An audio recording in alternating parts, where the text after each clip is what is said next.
And at the beginning with Daughter of Water in reverse, it's saying you may have some resistance or some fear or some doubt to remove in order to experience this. I often think of like a teenager in love. When I see the Page of Cups, it means, you know, feeling like that puppy love energy, or feeling like you're totally not obsessed with something, but passionate about something, totally engrossed with or consumed with something that really lights up your heart and fills your heart. And I see here with the Six of Water in reverse, or the Six of Cups in reverse, there may be something from your past that is preventing you from feeling young again. Both of these cards are very young cards. They have to do with children. They have to do with the inner young part of ourselves. Is there something from the past that you feel maybe drained your cups away, where your emotional energy was spent, or that it brought you displeasure? You know, something from the past that sort of didn't fill your garden, didn't make the flowers bloom. Because the opportunity here at the beginning of April is to see what does make me feel happy, what does make me joyful, what makes me feel like a teenager in love, what makes me feel like dancing and skipping and singing. Is there something from the past that is preventing me from doing that? You know, is there something that is there something from the past that is displeasurable to me? And how can I let that go, or open it up, or make a different decision to hold the water? Daughter of Cups usually has a cup in her hand, which she does here. What is it that I want to keep, and what is it that I want to let go of? And I see the water draining away in both of these with this in reverse. So what is it that I want to fill my cup with? What makes me joyful? What makes me happy? Where do I want to invest my heart energy is really the opportunity and the question at the beginning here of April. Does it make me happy to put my heart and energy into this thing? And what I see here too is Two of Water, which means love, which means partnership, connection. When I think about nurturing something, you know, if I'm looking at where the water is flowing, it's really nurturing a connection. It's nurturing a partnership, and it's having integrity and vision within this partnership. So it could be a partnership with someone else, or even just partnership with yourself. You know, this can be self-love. So what takes you into the future, Libra? Do you have, with this in reverse, it makes me question, do you have a vision of the future being a certain way? Like it's stuck? Or that things are not progressing forward, that there's no new land to discover? Because with these cards showing up, in the reverse, there's some doubt, fear, or resistance that needs to be removed. But the energy is here, saying there is room for this partnership to be nurtured or grown. And there is a future here. There is new land to be discovered. But it's going to require love and integrity to do that. And maybe it's even love and integrity in your own self, Libra. It's possible that there is a way to go forward in the future that you carry those two things with you, and it really nurtures all of this growth. So my question to you at the opening of April is, how can you look to the past to see what made you joyful, where maybe you invested in things that left you displeased, and how can you nurture this connection, whether with another person or with yourself, that leads you forward into a vision of the future, a vision of what's possible, about what you want to build or grow or create. 3 is a creative number. It's a card about growth. And so with all this water, I'm really seeing, like in all of these, it's funny, all this water and plant energy. What do you want to nurture to make it grow so that you can get to this sort of sweet smelling lavender and fill your fields with whatever it is that you enjoy, that you find pleasure in, that you find love in? Where's your integrity? These are actually really beautiful cards. But in the reverse position, there may be some doubt. There may be some learning of lessons from the past in order to make sure that you're nurturing love, that you're nurturing connection, again, with yourself or someone else, and that you're nurturing and feeding this beautiful future this vision of the future that you'd like to create. And I see here, in the background, there's all these fields of lavender. So what can you plant and water and nurture to make grow so that you have all these fields of lavender to walk in, Libra? It's really actually beautiful cards here, but there's something to be learned or just reviewed. And Mercury in retrograde is a perfect time to reflect, to review, to go over like what worked for me, what didn't work for me, where do I want to invest my emotional energy, and what are the results that I'm going to implement so that I get this future that I'm looking for. Really, really interesting and beautiful cards here. Beginning of April for you, Libra. Really opportune moment to reflect and look on the past and make decisions based on that. Then in the middle of the month, we have the Six of Earth, which is in reverse. It's called Breakthrough here. And both of these cards, Breakthrough, Six of Coins, and Balance, are about finding balance, finding equilibrium, finding out where can I put efforts so that I reap rewards that are equitable. Like, how do I want to spend my time so that I can find this balance? And you Librans are all about balance. So this means, this is usually equivalent to the Chariot, forward movement. I'm thinking about it in terms of a cart that goes forward. Usually with the Chariot, there's two horses and the wheels on the cart. So this is saying sort of balance your load. Breakthrough happens when we get an insight from making sure that everything is orderly around us, making sure that things are in equilibrium, that what we give out, we're also able to receive, that it's not us always giving and it's not us always receiving, that there is fairness, equilibrium, there is I want to say compatibility for some reason is what I'm getting with this card, or an equivalency between what we share and what we receive. That's really the power of the Six of Coins. It allows us to be benevolent, because when there's an abundance of things, we're able to share with the world, and we get this breakthrough of, there's enough for everyone.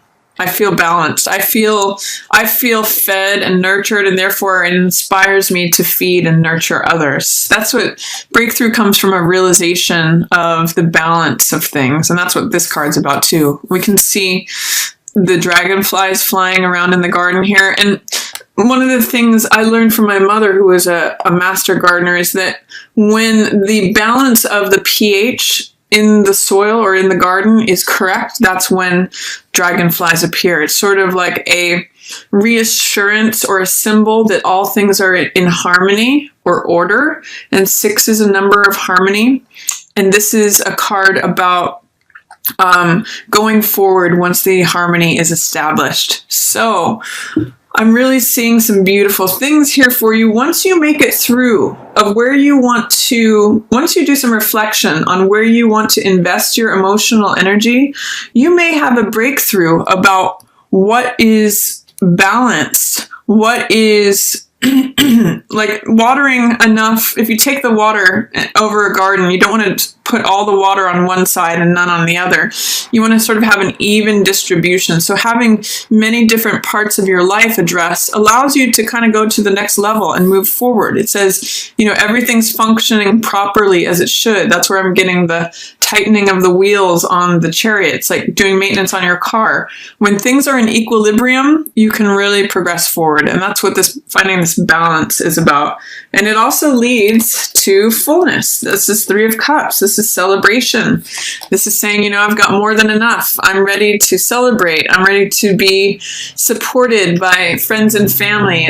In many decks, this is a picture of 3 women holding up cups and dancing. So it's feeling full. This card is just called fullness. So when we get to that point of like everything's taken care of, the maintenance on the car, the watering of the garden, everything is functioning as it should be, the give and take is in balance, then fullness comes, growth 3 is a card of growth. It's a card of creativity. And it means, especially in terms of our hearts, feeling celebratory, feeling joyful, feeling like now I can dance. Now I can lift up these cups and celebrate. It's a real confirmation of what makes me happy. The questions that you may have been asking at the beginning of April, it's a confirmation of, yes, I have figured out what makes me happy, and here it is. I'm celebrating. I'm enjoying it. I've got not only enough water coming in to fill my cup and another's, but excess.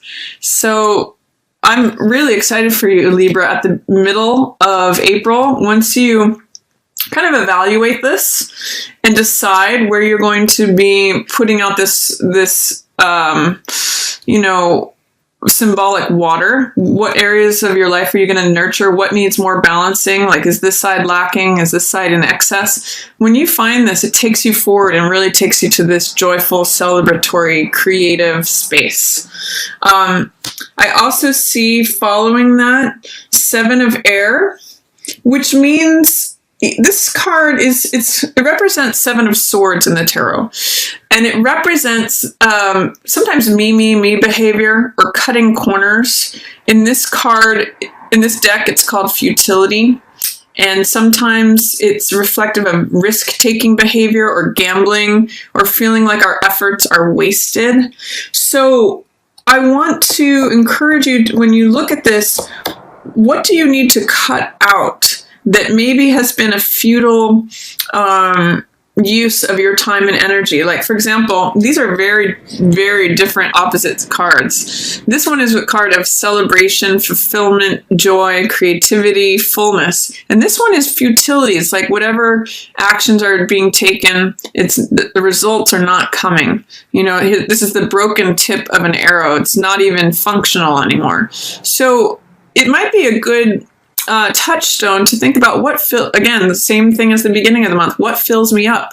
What makes me joyful? What makes me feel like I've got surplus versus what feels like wasted energy? What feels like I've been putting effort towards it or thinking about it? Sometimes it's even just wasted mental energy. What am I thinking about that is not bringing me results versus what I'm investing my heart in that does bring results, that brings me creativity, fullness, enjoyment, even feeling like celebrating. So these are contrasting cards. And I think for me, it's really a question of where do you want to invest your energy? Since you've come from this place of balance, it results in this naturally. But what else can you cut out that, especially mentally, in terms of thoughts, beliefs, ideas, old, outdated things that are no longer useful, that you can toss away? And I see you coming to a moment of realization of something, awakening to a new truth that, maybe I have been thinking about things that don't serve me, or maybe I want to cut out thoughts, beliefs, ideas that are just no longer functional, that have no longer served their purpose. This gives you an aha moment. This is Ace of Air, which represents Ace of Swords. And it's triumph, it's victory, it's clarity, insight. Like, I always call this card truth, or the truth will set you free. It's usually represented by a single sword, which is the Excalibur sword that Archangel Michael carries. And it basically says that the truth will set you free. When you're in alignment with the truth, it gives you great clarity, and it cuts away all the nonsense, all the futility, all the stuff that is just like excess that doesn't serve you. It's saying, okay, well, maybe there's one feather I'm going to pluck from this and really see the truth of the matter. Maybe I do need to cut away these old ways of thinking, or throw away excess things that are sitting around cluttering things that are no longer useful, especially in terms of thought, and just focus on the truth of the matter. Focus on what's real, what is undeniable. That's what Ace of Swords is about. And it's also a new way of thinking. So it's a new insight, all aces are new beginnings. So it's sort of like saying, I'm taking this going forward, and I'm only going to be in alignment with the truth. I'm only going to be in alignment with what's real. None of this old, outdated, unuseful stuff that just feels futile.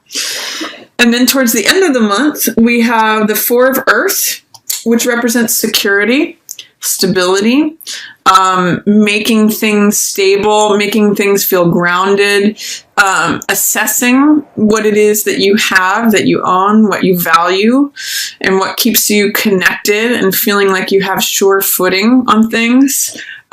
Sometimes when this card comes up, it can represent an over focus on material things, and it can block us from receiving other things. But so sometimes the low side of this is that it can feel a little bit heavy. But ultimately, this is just saying you're wanting to maintain the status quo. You're wanting to keep things in a solid order is what I'm really realizing. And maybe it's even valuing the possessions that you have or the things that you have in your life, whether the things that are valuable to you, even if it's relationships. Usually the things that are most valuable are relationships with others. So this is saying, oh, aha, I have an aha moment. Yes, I really do have a lot of gifts, a lot of blessings, a lot of things that I value in my life. And it creates great security for me. In these last two cards, towards the end of the month, I see Two of Air, which is saying inner peace here, and Daughter of Air, which is the Page of Swords. So I really, with these two cards especially, actually all three of these in a row, we have the Ace of Air, the Two of Air. This is a card of truth. This is a card of inner peace. If there was any sort of challenge to becoming balanced, I see that happening. This has a lot of Libra energy to it, actually. And it's just called inner peace. It's identifying what's important to you and focusing on that. Simplicity, really, with both of these cards, and showing gratitude for what it is that you have. I really see you in a very nice, calm place here, Libra, towards the end of the month.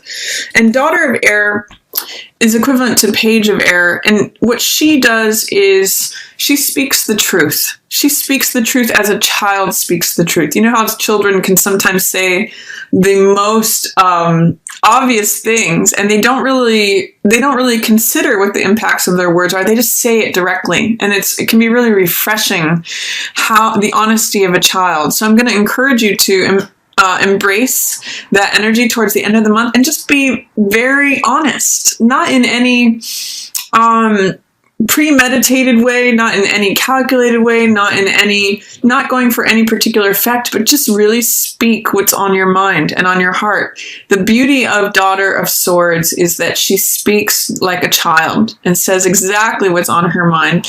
And the high expression of that is that it's refreshing, that it can cause laughter, that it can just be that it's right there on the surface. And it's a beautiful energy to embody if you can get your heart to this place of peace. Your expression will naturally just be honest and true and like clear as a bell.